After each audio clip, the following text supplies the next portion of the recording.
Welcome to blue IAS. आज की जो टॉपिक है हमारी वो टॉपिक है भारतीय राष्ट्रीय आंदोलन में महिलाओं की भूमिका। देखो, इस पे मैंने एक टॉपिक पे एक किस्से दिया था। मैं आपको बता दूं कि हमारा एक टेलीग्राम चैनल है SA for UPSC in Hindi medium. आप यहाँ पे देखेंगे कि यहाँ पे वीकलीज एक एसए प्रोवाइड किया जाता है और जो भी बच्चे इंटरेस्टेड होते हैं वो अपने आंसर्स लिख करके हमें इंटेलेक्ट ब्लू पे सेंड करते हैं। उसके बाद उनका एक सिंगल पीडीएफ होता है, उसको हम लोग इवैल्यूएट करके वापस कर देते हैं। आगे से ये प्लानिंग की गई है कि जो भी वीकलीज वहाँ पे एस्से दिए जाएंगे उसके एस्सेस तो आपको लिखने हैं, साथ ही साथ कोशिश ये की जाएगी कि उस एस्से की एक वीडियो एनालिसिस करके उसकी वीडियोज़ हम यूट्यूब पे अपलोड कर दें या हमारे टीचमेंट का एप्लीकेशन से वहाँ पे अपलोड कर दें, जहाँ जा करके आप उस वीडियोज़ को free of cost without any charge आप उसको देख सकते हैं। और यदि आपको लगता है कि आप लिखना चाहते हैं, आप लिख करके भी हमें इंटेलेक्ट ब्लू पे हमारे चैनल को आप ज्वाइन करेंगे, वहाँ पे आप जाके मुझे सेंड कर सकते हैं। तो फ्रेंड्स, हमने जो टॉपिक दिया था वो टॉपिक था कि भारतीय राष्ट्रीय आंदोलन में महिलाओं की भूमिका को लेकर के बहुत सारे बच्चों ने लिखा है, काफ़ी अच्छी कोशिश उन्होंने की है। देखो, यहाँ पे जो थीम है टोटली एस्से पर्पस से यहाँ पे थीम को डिसाइड किया गया है, जबकि ये टॉपिक जो आप देखोगे ये टॉपिक न केवल एस्से में बल्कि ये आपको जीएस पेपर 1 में भी मदद करेगा। मैं आई बटन में एक लिंक दे दूँगा, उसमें मैंने ऑलरेडी नेशनल मूवमेंट में जो वुमेंस का जो योगदान है, उनकी जो महत्वपूर्ण योगदान उन्होंने रोल अदा किया है, उस पर मैंने एक प्रिलिम्स पॉइंट ऑफ व्यू से एक वीडियोस बनाया है और उसको अपलोड ऑलरेडी कर रखी है मैंने अपने वीडियो यूट्यूब चैनल पे। आप वहाँ आई बटन से उसको देख सकते हो। उससे ये पता चल जाएगा कि इस टॉपिक्स में प्रिलिम्स पॉइंट ऑफ व्यू से, जीएस के पॉइंट ऑफ व्यू से और एस्से पॉइंट ऑफ व्यू से कितना इम्पोर्टेंट है। हमने यहाँ पे कुछ डायमेंशन फाइंड आउट करने की कोशिश किया है जिसे आप अपने एस्से में यूज़ कर सकते हो। काफ़ी बच्चों ने किया भी है। देखो, पहला जो डायमेंशन हमने इसमें फाइंड आउट किया है वो फाइंड आउट है 1857 के विद्रोह में महिलाओं की भूमिका। ये 1857 की बात कर रहा है। सेकेंड डायमेंशंस में इसमें देखा जाएगा कि भारतीय राष्ट्रवाद में महिलाओं की क्या भूमिका रही है। थर्ड में हम देखेंगे कि भारतीय राष्ट्रीय कांग्रेस में महिलाओं की भूमिका कैसी रही है, और साथ ही भारतीय महिलाओं की भूमिका खास करके भारतीय आंदोलनों में। और आंदोलनों में हम देखेंगे गांधीवादी आंदोलन, हम देखेंगे बंग भंग को देखेंगे, हम असहयोग को देखेंगे, हम देखेंगे भारत छोड़ो आंदोलन को, सविनय अवज्ञा आंदोलन को। तो इन सब में क्या महिलाओं की भूमिका किस प्रकार से रेखांकित कर सकते हो आप अपने टॉपिक से, इससे में किस तरह से इसको अप्रोच कर सकते हो। और साथ ही साथ न केवल भारतीय महिलाएँ बल्कि विदेशी महिलाओं की भी भूमिका कैसी रही है उसको भी रेखांकित करने की कोशिश कर सकते हैं। जब बात होती है नेशनल मूवमेंट का, तो नेशनल मूवमेंट में एक तरफ तो गांधीवादी आंदोलन चलता है, दूसरी तरफ हमारे क्रांतिकारी संगठन भी काम करते हैं। उन क्रांतिकारी संगठनों में महिलाओं की भूमिका किस रूप में आपको दिखाई देती है और आप किस रूप में उसको रेखांकित अपने एस्से में कर सकते हो। और साथ ही साथ जो नेशनल मूवमेंट के दौरान आदिवासी महिलाओं की हमारी क्या भूमिका रही है, आप उसको भी यहाँ पे एड्रेस कर सकते हो। तो इस तरह से आप भारतीय राष्ट्रीय आंदोलन में महिलाओं की भूमिका को लेकर के कि किस प्रकार से उनका योगदान है, आप किसी एक डायमेंशन को नहीं लेंगे और आपको देखेंगे ध्यान से तो ये सारे डायमेंशन मिला जुला आपको लग रहा होगा, लेकिन मिला जुला नहीं है। अभी मैं इसकी डिस्कशन करूँगा। यहाँ पे मैं आपको कोई डिक्टेट नहीं करा रहा हूँ, कोई मैं यहाँ पे स्टोरी आपको नहीं सुनाऊँगा, ना ही आपको कुछ लिखने के लिए दूंगा। बस मैं आपको ये बताऊँगा कि यदि ये टॉपिक आपको दिया गया है कि कंटेंट तो आपके पास ऑलरेडी होगा, उस कंटेंट्स को कैसे आप यहाँ पर यूज़ कर सकते हो, क्योंकि ये एस्से है और इससे आपको पता है कि 1000 से 1200 शब्दों में आपको लिखना है। आप कैसे इसी पेपर को यदि जीएस में पूछ लेगा तो जीएस पॉइंट ऑफ व्यू से आप कैसे लिख सकते हो, एस्से पॉइंट ऑफ व्यू से कैसे लिखते हो। और लास्ट में मैं एक चीज़ और बताऊंगा कि इसका एक वे फॉरवर्ड लाइक कंक्लूजन, एक जो समरी आप करते हो पूरे के पूरे राष्ट्रीय आंदोलन के दौरान महिलाओं की भूमिका को लेकर के, तो उसको भी हम आपके साथ डिस्कस करेंगे। तो चलिए फ्रेंड्स, स्टार्ट करते हैं आज के टॉपिक को, जो हमारा भारतीय राष्ट्रीय आंदोलन में महिलाओं की भूमिका को लेकर के हम कैसे इसको डिस्कस करते हैं। जो भी चैनल्स पे नए हैं मैं उनको कह दूं कि ये आप you are on the right channel, ये सही चैनल है। आपको हिंदी माध्यम के लिए खास करके हमारी ये कोशिश होती है कि हम सिलेक्टेड वीडियोस ही लाएं, लेकिन वो आपके काम का हो, आपके फ़ायदेमंद का हो। तो आप यदि नए हैं इस चैनल पे तो आप सब्सक्राइब ज़रूर कर लें। और क्योंकि आगे हर वीक एक एक एस्से की टॉपिक आएगी, हर बार थीम अलग होगा, सेम थीम नहीं होगा। और उसकी एक एनालिसिस वीडियो हम कोशिश करेंगे कि 2 से 3 दिन के बाद जब भी हम इसे आपको प्रोवाइड कर दें, उसके बाद उसकी एनालिसिस वीडियोस भी अपलोड कर दिया जाए। तो चलिए स्टार्ट करते हैं आज के टॉपिक को। तो देखते हैं इस टॉपिक को कैसे कवर करते हैं हम लोग। देखो, भारतीय राष्ट्रीय आंदोलन में जब हम महिलाओं की भूमिका की बात करते हैं तो इसके पहले एक छोटा सा एक भूमिका टाइप का आप भी अपने एसेस में कर सकते हैं। जैसे मान लो मैं इस तरह से शुरुआत करूं कि अंग्रेज़ों ने करीब 200 साल तक भारत पर शासन किया और भारत के जो स्वतंत्रता सेनानियों ने के द्वारा जो शुरू किए गए जो हमारे उनके बलिदान थे, उनके आंदोलनों ने हमें आज़ादी दिलाई।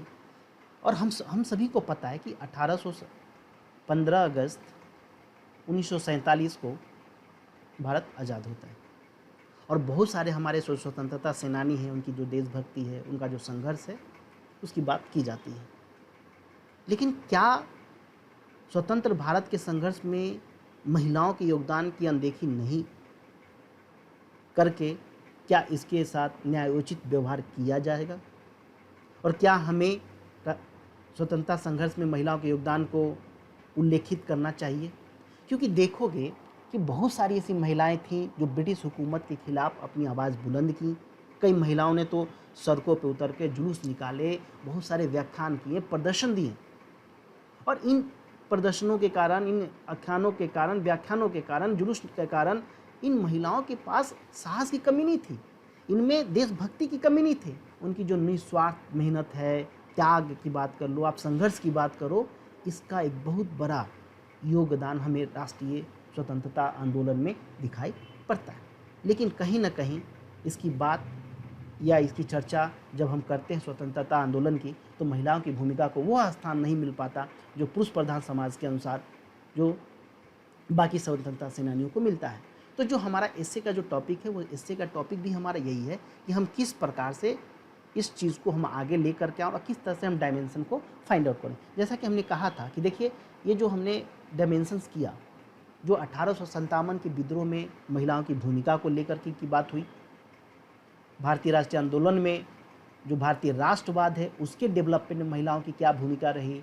वहीं आप देखोगे कि भारतीय राष्ट्रीय कांग्रेस में महिलाओं की भूमिका को लेकर के भारतीय आंदोलन में जो महिलाओं की भूमिका थी, खास करके आप देखेंगे गांधीवादी आंदोलन, चाहे संविदा आंदोलन हो, भारत छोड़ो आंदोलन हो, या बंगभंग आंदोलन को भी देखोगे, वहाँ पे भी महिलाओं की भूमिका आपको मिलती है। इसी दौरान आप देखते हैं कि न केवल भारतीय महिलाएं बल्कि विदेशी महिलाएं भी भूमिका अपना अदा करती हैं, उनकी भी भूमिका को कम आंका नहीं जा सकता वहीं क्रांतिकारी आंदोलन में। तो सवाल ये उठेगा कि हम क्या डायरेक्ट इसी टॉपिक पे चले जाएं? क्या हम 1857 से ही टॉपिक को स्टार्ट करें? नहीं। देखो, 1857 का जो विद्रोह हुआ था वो एक दिन का विद्रोह नहीं था कि आज शुरू हुआ और आज ही खत्म हो गया। एक दिन वो विद्रोह नहीं पनपा था। उसी तरह से 1857 के विद्रोह में यदि महिलाओं की भूमिका की आप बात करोगे, उसके पहले तुम्हें एक बैकग्राउंड क्रिएट करना पड़ेगा। बैकग्राउंड क्या होगा? आप देखोगे कि 1857 के विद्रोह के पहले भी एक टॉपिक तुम्हें यहाँ पे डिस्कस करना है। उस टॉपिक को कुछ पॉइंट यहाँ पे लिखना आप अपने हिस्से में। जैसे एक क्षेत्र है, वो है समाज सुधार का, समाज सुधार आंदोलन और महिला उद्धार।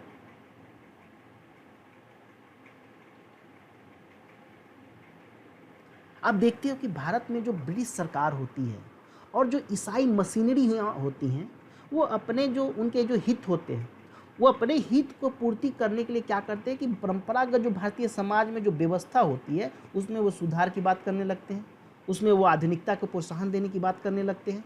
आप देखेंगे कि 19वीं शताब्दी के दौरान, 19th सेंचुरी की मैं बात करूँ तो 19वीं शताब्दी के दौरान आप देखते हो कि अनेक समाज सुधारकों और संगठनों ने भारतीय समाज में जो व्याप्त कुरीतियाँ थीं उसको दूर करने का, महिलाओं की दिशा को सुधारने के लिए देखोगे बहुत सारी ऐसे आंदोलन चलाए गए बुद्धिवादियों के द्वारा, मानवतावादी विचारों से प्रभावित होकर अनेक समाज सुधारक आए। चाहे आप बात राजा राम मोहन राय की कर लो, चाहे आप ईश्वरचंद्र विद्यासागर की बात कर लो, या आप ज्योतिबा फुले हो गए, डी.वी. कर्वे हो गए, जस्टिस राणा डी हो गए, ये सारे जो बुद्धिजीवी थे, उन्होंने भारतीय समाज में जो व्याप्त कुरीतियाँ थी उसको दूर करने और महिलाओं की दशा में देखोगे, दशा में सुधारने के लिए एक बहुत ही मजबूत आंदोलन चलाए।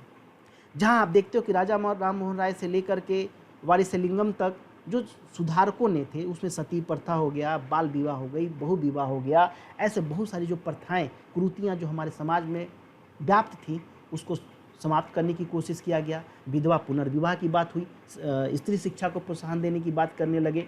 इस तरह से आप देखते हैं कि किस प्रकार मध्यवर्गीय वर्ग की ये जो महिलाएं होती हैं उनको व्यवसाय में, सरकारी सेवा में जाने योग्य, उनको कड़ा परिश्रम किए। राम मोहन राय को देखते हो कि उनके प्रयास से लॉर्ड विलियम बेंटिक ने 1829 में बंगाल में सती प्रथा को समाप्त किया। वहीं ईश्वरचंद्र विद्यासागर हो गए, डी.वी. कर्वे हो गए, उनके प्रयासों से आप देखते हो कि 1856 में हिंदू विधवा पुनर्विवाह अधिनियम द्वारा जो विधवा विवाह है उसको मान्यता दिया गया। तो बहुत सारे ऐसे प्रयास किए गए, सुधारकों द्वारा किया गया, जिसमें लड़कियों की विवाह की आयु को 10 से 12 वर्ष करने की प्रोविज़न दिया गया। तो आप देखते हैं कि इन सभी कदमों ने, ये जो भी सकारात्मक कदम उठाए गए, चाहे समाज में विधवा विवाह को लेकर के हो, बाल विवाह के रोक को लेकर के हो, या महिलाओं के शिक्षा को लेकर के हो, ये सारी जो महिला सुधार हुए, उनके प्रयत्नों से न केवल महिलाओं की स्थिति में सुधार हुआ, बल्कि उनमें स्वयं भी अपने अधिकारों के प्रति जागरूकता आई। समझे बात को?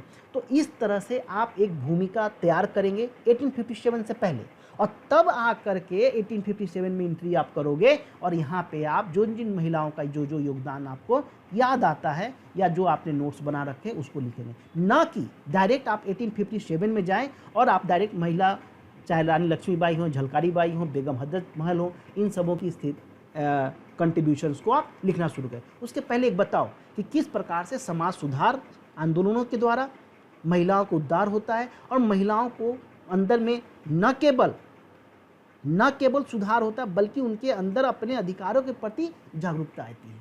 और तब आप देखोगे कैसे कैसे महिलाओं का योगदान, इन्वॉल्वमेंट आपको 1857 से शुरू होता है। जब हम बात 1857 की करते हैं, आपको पता ही है कि भारत में अंग्रेजी राज की जड़ें हिला दिया 1857 ने, और न केवल पुरुषों ने बल्कि महिलाओं ने। और उसमें खास नाम आपको हजरत महल हैं, रानी लक्ष्मीबाई हैं। उसके पहले भी देखोगे 1824 के आसपास 1824 में जो रानी चेन्नम्मा की बात की जाती है, रानी चेन्नम्मा, ठीक है, रानी चेन्नम्मा की बात की जाती है। उन्होंने फिरंगियों भारत छोड़ो जैसा बिगुल बजा दिया। तो इस तरह से आप देखोगे कि जब 1855 के आसपास आप देखते हो कि झांसी के राजा जो गंधाराव होते हैं उनकी मौत हो जाती है। उसके बाद अंग्रेज़ों ने लक्ष्मीबाई को और उनके दत्तक पुत्र जो होते हैं उसको शासक मानने से इनकार कर देता है।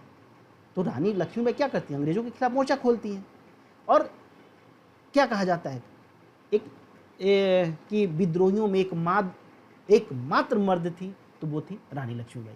जब झलकारी बाई की बात करते हो तो झलकारी बाई जो हैं, वो जो रानी लक्ष्मीबाई थी उनके नेतृत्व में, झलकारी बाई के नेतृत्व में उन्होंने एक महिलाओं का एक अलग टुकड़ी बनाया था जिसका नाम था दुर्गा दल।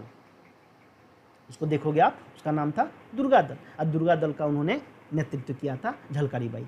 तो ऐसे बहुत सारी महिलाओं का अब यहाँ पे कंट्रीब्यूशन आप अपना ऐड करते चले जाओ। यदि मैं हर महिला का यहाँ पे कंट्रीब्यूशन बताऊँ तो वीडियो काफ़ी लंबी हो जाएगी। तो मेरा यहाँ पर्पस यह है, मेरा उद्देश्य यह है कि मैं आपको बस एक ट्रैक बता दूँ, और बाकी आप अपने अनुसार जो आपके पास कंटेंट्स हो उसके अकॉर्डिंग आप यहाँ लिख सकते हैं। आप वहीं बात बेगम हजरत महल की बात कर लो कि लखनऊ में किस तरह से 1857 की क्रांति का जो नेतृत्व बेगम हजरत महल ने किया। बेगम हजरत महल ने अपने नाबालिग पुत्र जो उनका था बिरजिस कादरी को गद्दी पर बिठाकर अंग्रेज़ों से, जो अंग्रेजी सेना थी, उसका स्वयं मुकाबला की। वहीं पे बहुत सारी ऐसी महिलाएं हैं, जैसे में रहीमी हो गई, उदा देवी हो गई, यासा देवी हो गई। तो इन सब महिलाओं का आप यहाँ पे योगदान कर सकते हैं। उनके योगदान की भूमिका की यहाँ पे चर्चा करते हुए आप 1857 को कंप्लीट कर सकते हैं। अब सवाल होता है कि जब हम 1857 की बात कर लिए, तो जब भारतीय राष्ट्रवाद जो डेवलपमेंट है, जो भारतीय राष्ट्रवाद है, उसमें महिलाओं की भूमिका को फिर आप उजागर करो, उनके महिलाओं को, इनकी भूमिका को रेखांकित करो। तो पहला तो आपने कहाँ चले गए? पहला आप चले गए समाज सुधार को लेकर के, दूसरा आप आए 1857 के विद्रोह में, और उसके बाद है भारतीय राष्ट्रवाद में महिलाओं की भूमिका। अब यहाँ पे क्या लिखना चाहिए? क्या पूरी की पूरी कहानियाँ? नहीं, ऐसा नहीं करना है। थोड़ा सा 2-4 लाइन इस तरह से तुम लिख सकते हो कि 1857 के बाद जिस तरह से परिवर्तन भारत में हुए, एक और तो जहाँ राष्ट्रीय नवजागरण की एक बैकग्राउंड तैयार होती है, पृष्ठभूमि तैयार होती है, वहीं तुम देखते हो कि जो दूसरी ओर जो पाश्चात्य एजुकेशन है, जो वेस्टर्न एजुकेशन है, जो कहा जाता है कि आधुनिक मूल्य हैं, वैज्ञानिक ज्ञान है, इन सबों पे फोकस दे करके, और वो क्या करते हैं, जो समाज में जो रूढ़िवादी समाज के जो मूल्य बना रखे थे, वो सब मूल्य धीरे धीरे टूटने लगते हैं। क्योंकि ब्रिटिश सरकार जो नीतियाँ, जो सुधार आंदोलन के कारण जो हिंदू समाज में जो बंधन था ना, वो एक तरह से ढीले पड़ने लगते हैं। यानी जो स्त्रियाँ थीं, वो दुनिया जो उनकी जो थी ना चूल्हा चौका, वो चूल्हे चौके से बाहर आने लगी और एक अलग ही वे में बाहर निकला। क्योंकि पहले महिलाएं क्या थी, चूल्हा चौका तक सीमित थी, अब वो बाहर आने लगी। अब वैचारिक स्तर पर भले ही राष्ट्रवाद पुरुषत्व पर आधारित था, लेकिन देखते हो कि राष्ट्रीय आंदोलन को जनता से जोड़ने के लिए जो राष्ट्रवादी थे, उन्हें एक मातृत्व की भावना लेकर के आता है। एक मातृत्व की भावना आपको यहां पे दिखता है। आप राष्ट्रीय भावना से जोड़ देते हो, भारत को मातृभूमि के रूप में आप प्रस्तुत करने लगते हैं।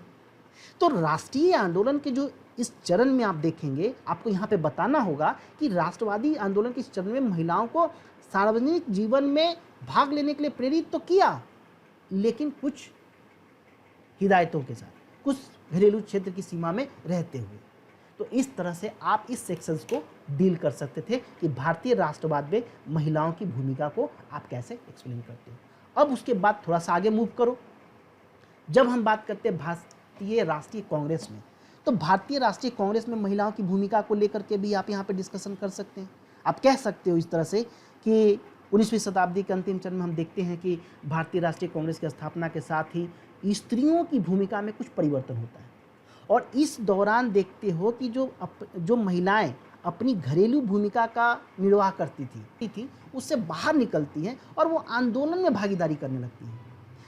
यद्यपि ये सही था कि प्रतिसत्ता जो थी वो लचीला तो बना दिया गया, लेकिन अभी भी जो महिलाएं थी, वो जो उनकी परिधि थी ना, उनका जो सर्किल था, वो पूरी तरह से बाहर नहीं निकल पाई थी। लेकिन अब क्या होता है, महिलाएं पुरुषों के निर्देशों के अनुसार कार्य तो कर रही हैं, लेकिन उनकी राजनीतिक भागीदारी पुरुषों की स्वीकृति पर निर्भर थी। ये बात आपको ध्यान में रख करके इस पॉइंट में यहाँ पे डिस्कशन कर सकते हैं। वहीं पर आप ये भी उल्लेख कर सकते हो कि भारतीय महिला जो उपन्यासकार थी, स्वर्ण कुमारी घोषाल हो गई, या ब्रिटिश साम्राज्य में जो पहली महिला स्नातक थी कादम्बरी गांगुली हो गई, इन्होंने भारतीय कांग्रेस के जो अधिवेशन हुआ करते थे उसके प्रतिनिधि के तौर पर शामिल हुई। तो आप यहाँ पे कह सकते हो कि इससे लगता है कि भारतीय राष्ट्रीय कांग्रेस के अधिवेशन में महिलाएं पुरुषों की भांति भाग लेने लगी थी, और भारतीय राष्ट्रीय कांग्रेस में महिलाओं की सहभागिता जो थी प्रायः कैसे होती थी, प्रायः प्रतीकात्मक होती थी। प्रतीकात्मक होती थी क्यों? क्योंकि सभी निर्णयों पर राष्ट्रवादी जो पुरुष वर्ग का एक अधिकार था। लेकिन आप वहीं पे आप बात कर लो, सावित्रीबाई फुले, पंडित रमाबाई, ऐसे बहुत सारे महिलाएं थीं जिन्होंने खुलकर औपनिवेशिक प्रतिष्ठात्मकता पर प्रहार किया।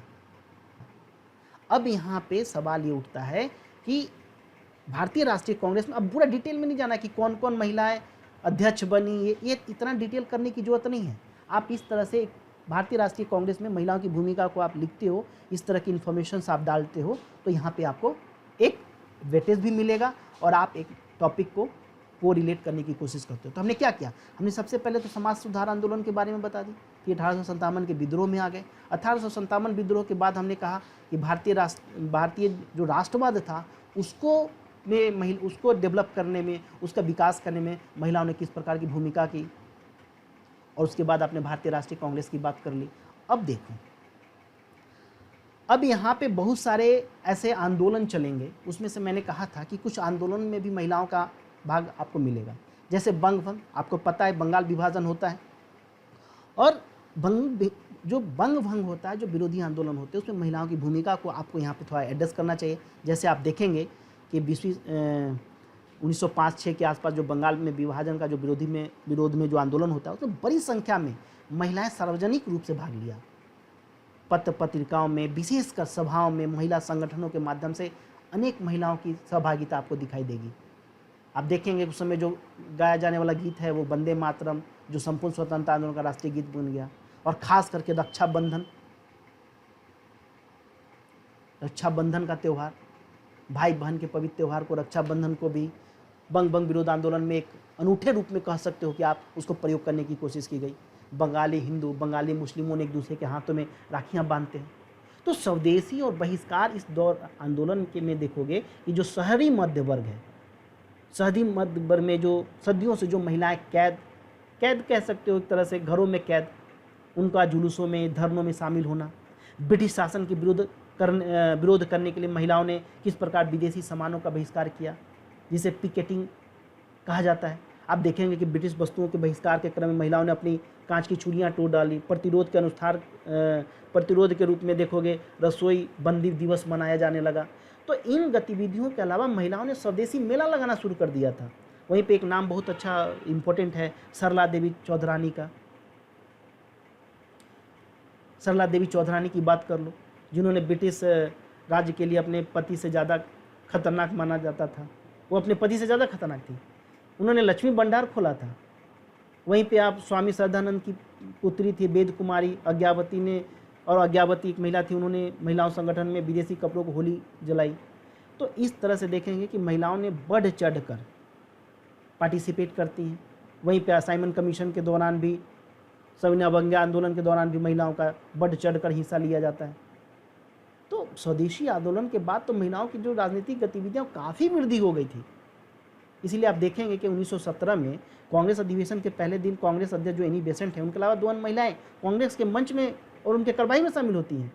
तो इस तरह से आप बता सकते हो कि किस प्रकार का आंदोलन चला और बंग बंग विरोधी को लेकर के महिलाओं का क्या योगदान रहा।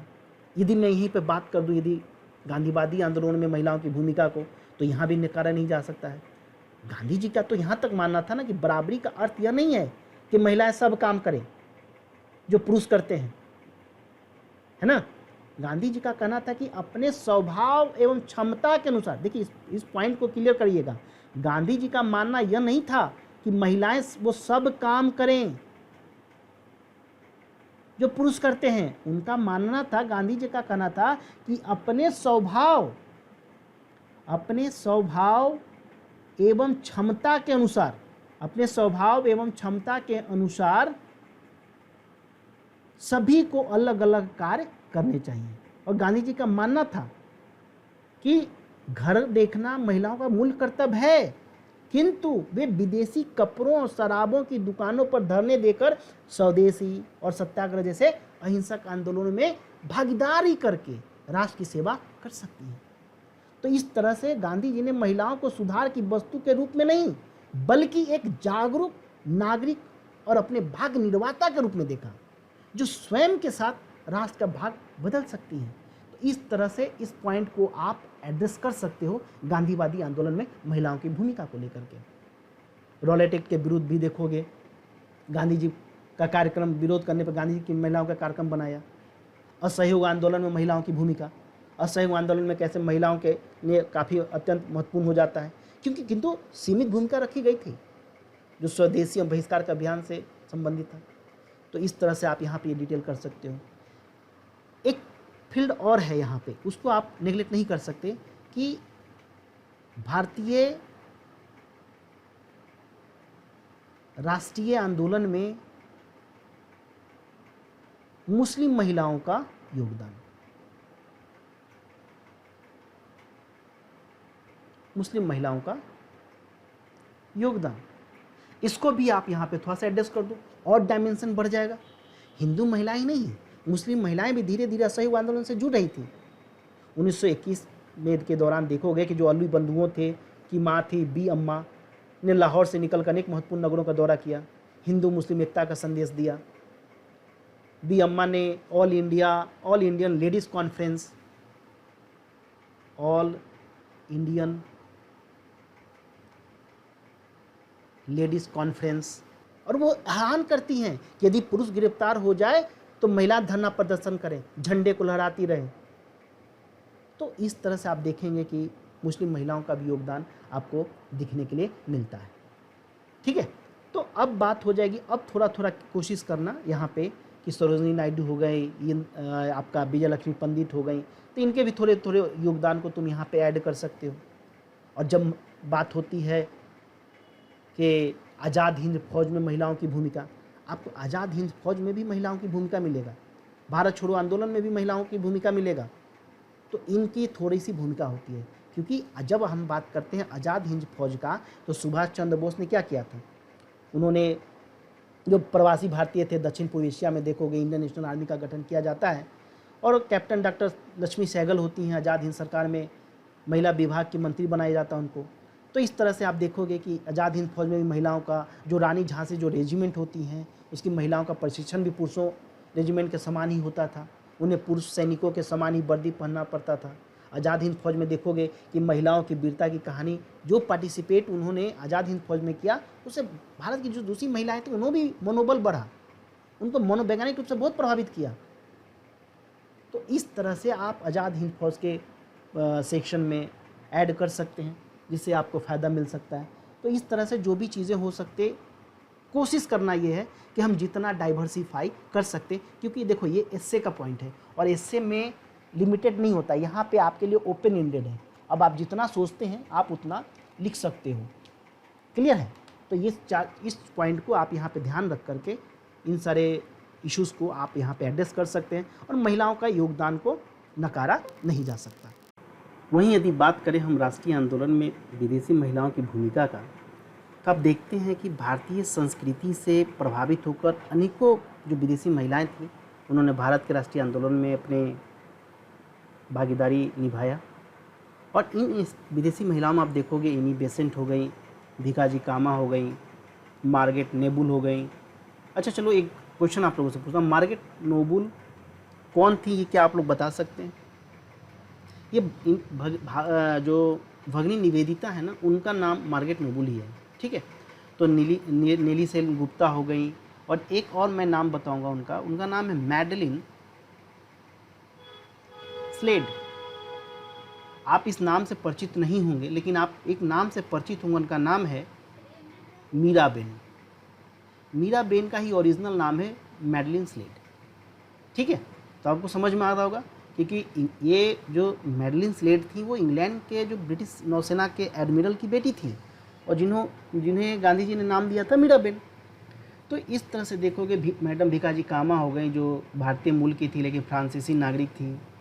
वहीं उन्होंने बहुत सारा, जैसे उनका एक पत्रिका प्रकाशित होती थी वंदे मातरम, जो काफ़ी प्रवासी भारतीयों में लोकप्रिय था। वहीं जर्मनी में स्टुअर्टगार्ट में वो उन्होंने तिरंगा झंडा फहराया था।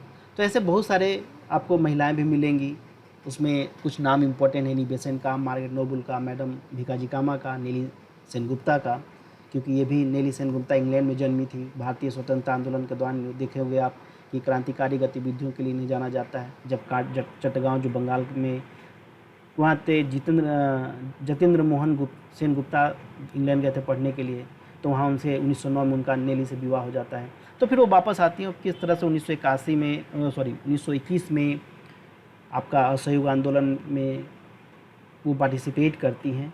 तो ये सब चीज़ों को आप देखोगे तो भारतीय जो राष्ट्रीय आंदोलन है उसमें विदेशी महिलाओं के जो भूमिका है उसको भी आप यहाँ पे एड्रेस कर सकते हैं, ठीक है।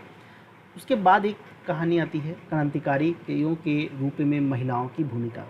देखो इस सेक्टर को भी आप नेगलेक्ट नहीं करोगे और इसको भी आपको उल्लेखित करना है। उसका कारण मैं आपको बताता हूँ, क्योंकि एक तरफ आप देखते हो गांधी जी के नेतृत्व में अनेक देशभक्त महिलाएं राष्ट्रीय आंदोलन में शामिल रही हैं, लेकिन वहीं दूसरा जब पार्ट आप देखते हो तो प्रायः सभी हिस्सों में देखते हो कि क्रांतिकारी गतिविधियां भी जोरों शोरों पर रहती हैं और उसमें महिलाओं की जो महत्वपूर्ण भूमिका होती है कम नहीं होती।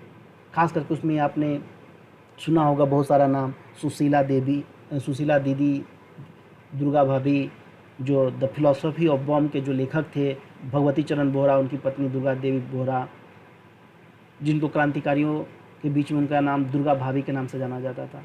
तो इस तरह से आप देखेंगे कि इन महिलाओं का भी योगदान यहाँ पे आपको दिखेगा। तो एक तरह से हमने कोशिश किया कि किस प्रकार 1857 का विद्रोह, भारतीय राष्ट्रवाद के विकास में महिलाओं का भूमिका, भारतीय राष्ट्रीय आंदोलन में महिलाओं की भूमिका, वहीं पे आप गांधीवादी जो आंदोलन चलते थे उसमें महिलाओं की भूमिका, इस तरह से महिलाओं की भूमिका आज़ाद हिंद फौज में कैसे रहा, कैसे उन्होंने योगदान किया। यदि इन सब चीज़ों को यदि आप एड्रेस करते हैं अपने टॉपिक्स में तो एक ओवरव्यू आपका टॉपिक्स का जो 360 डिग्री जिसको बोलते हैं उसको आप यहाँ पे शामिल करते हो। यहाँ पे एक चीज़ और याद रखना, यहाँ पे इम्पोर्टेंट पॉइंट यह है कि ऐसा नहीं है कि सिर्फ आंदोलन में महिलाएं चाहे वो विदेशी हों चाहे वो भारतीय हों, आप यहाँ पे थोड़ा आदिवासी महिलाओं की भी भूमिका का उल्लेख कर सकते हो। आदिवासी महिलाओं का भी उल्लेख कम यहाँ पे आंका नहीं जा सकता। तो देखना है कि किस प्रकार से आप जो आदिवासी महिलाएं हैं उनके योगदान को आप यहाँ पे ऐड करके अपने जो आपका जो हिस्से है उसको कंप्लीट करते हो। जैसे आप 1931 से 32 के बीच का भी देखोगे, कोल आंदोलन, इसके कोल आंदोलन के दौरान देखोगे कि आदिवासी जो महिलाएं थी वो सक्रिय भूमिका निभाती हैं। वहीं पे बिरसा मुंडा के जो सहयोगी होते हैं, गया मुंडा, उनकी पत्नी माको जो थी, उनका भी योगदान दिखता है। जो फरसा बलुआ जो हथियार हुआ करते थे आदिवासियों के, वो लेकर अंततः लड़ी थी। वहीं पे आप मणिपुर में देख लो 1930-32 के आसपास रानी गौडगिल, उनकी भी भूमिका को आप नकार नहीं सकते, तो उनकी भी भूमिका आपको यहाँ पे दिखती है। एक चीज़ इम्पोर्टेंट यहाँ पे है कि भारत छोड़ो आंदोलन हो चाहे सविनय अवज्ञा आंदोलन हो, इन सारे आंदोलन में जो जो महिलाओं ने जो अपनी योगदान दिया, उनके 2-4 पॉइंट यहाँ पे आप ऐड कर सकते थे। एक चीज़ और खास करके एक फील्ड है, वो है किसान और वामपंथी आंदोलन। किसान और वामपंथी आंदोलनों में भी महिलाओं की भूमिका है।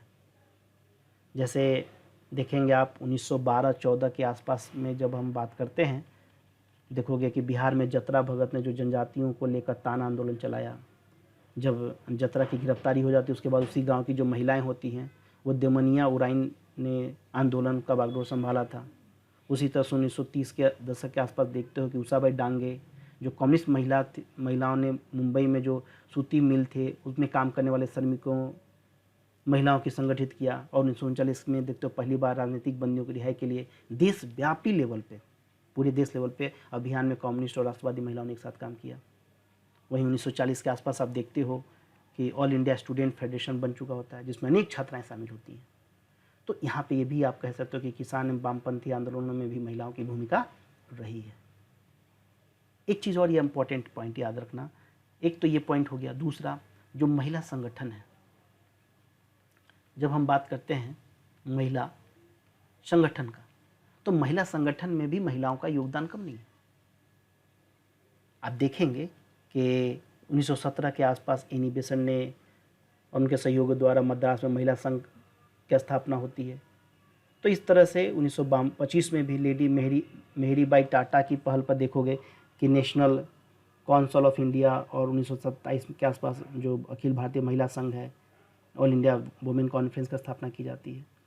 तो एक तरह से महिलाएं कहीं भी कम नहीं रही हैं। जहाँ भी मौका मिला, जिस भी सेक्टर की आप बात कर लो, वहाँ पे महिलाओं का योगदान कम नहीं रहा है।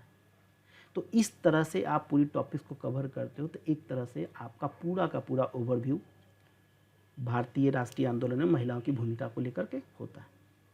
अब सवाल ये उठता है कि हमने सारे को तो देख लिया, हर फील्ड को देखा, चाहे वो राष्ट्रवादी आंदोलन हो या राष्ट्रवाद का विचार का विकास हो, आदिवासी महिलाओं का इन्वॉल्वमेंट हो, स्वदेशी आंदोलन में, भारत छोड़ो आंदोलन में, गांधीवादी आंदोलनों में महिलाओं की भूमिका, महिला संगठन में महिलाओं की भूमिका, किसान और वामपंथी आंदोलनों में महिलाओं की भूमिका, ये सब आपने देखा।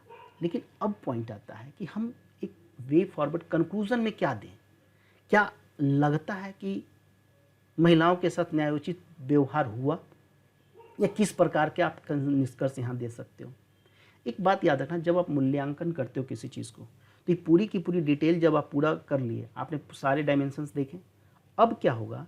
अब यदि मैं मूल्यांकन की बात करूँ, इसके निष्कर्ष की मैं बात करता हूँ, यदि मैं इसके निष्कर्ष की बात करता हूँ, तो यहाँ पे ध्यान देने वाली बात है कि देखो, एक तरह से इस तरह से तुम कह सकते हो कि भारतीय राष्ट्रीय आंदोलन में महिलाओं ने देशभक्ति और विदेशी शासन से जो मुक्ति का भाव है ना, वो उनमें कम नहीं था, ओतप्रोत था। राष्ट्र के प्रति उन्होंने अपने कर्तव्यों का निर्वाह किया है, और साथ ही घरेलू एवं सार्वजनिक जीवन की जिम्मेदारियां हैं उसको भी निभाया है। लेकिन एक बात याद रखने वाली यहाँ है कि भारत के स्वाधीनता आंदोलन में महिलाओं की भूमिका कई अर्थों में आप देखोगे तो विरोधाभास उत्पन्न है। विरोधाभासी है।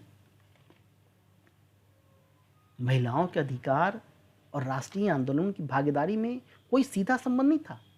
वे अपने देश में, अपने देश मातृभूमि से अत्यंत प्रेम के कारण स्त्री मुक्ति को विशेष प्रमुखता नहीं देती हैं, लेकिन राजनीतिक मुक्ति के लिए संघर्ष करती हैं। ये पॉइंट याद रखिएगा। मैं फिर से इस बात को कह रहा हूं कि देश और मातृभूमि की प्रेम के कारण देखोगे कि स्त्रियां स्त्री मुक्ति पे विशेष ध्यान नहीं देती, उसको विशेष प्रमुखता नहीं देती, लेकिन राजनीतिक मुक्ति के लिए संघर्ष करती रही हैं। जहां गांधी जी जैसे नेताओं ने महिलाओं को घरों से बाहर निकलकर राष्ट्रीय आंदोलन में देखोगे शामिल होने की आह्वान करते हैं, वहीं बहुत सारे आंदोलनों के दौरान उनकी भूमिका का निर्धारण देखोगे कि सांस्कृतिक और जो प्रत्यक्षात्मक सीमा होती है ना, उसके अंदर ही किया गया है। ठीक है, लेकिन राष्ट्रीय आंदोलन और उनके नेताओं ने कभी भी लैंगिक समानता जैसी मुद्दे नहीं उठाए और न ही प्रत्यक्षात्मक सामाजिक व्यवस्था को चुनौती दी। इसलिए आप देखोगे कि राष्ट्रीय नेताओं ने परिवार के भीतर होने वाली स्त्रियों के उत्पीड़न पर कभी ध्यान नहीं दिया। जब 1947 की बात करते हो, देखोगे 1947 में भारत की जो राजनीतिक मुक्ति मिल गई, किंतु बहुत कुछ ऐसे राष्ट्रवादियों की पुरुषवादी मानसिकता के कारण महिला उद्धार के प्रश्नों की कोई महत्व नहीं मिला। आज तत्काल सिचुएशंस देख लीजिए, संसद में महिलाओं की रिप्रेजेंटेशन कितना है।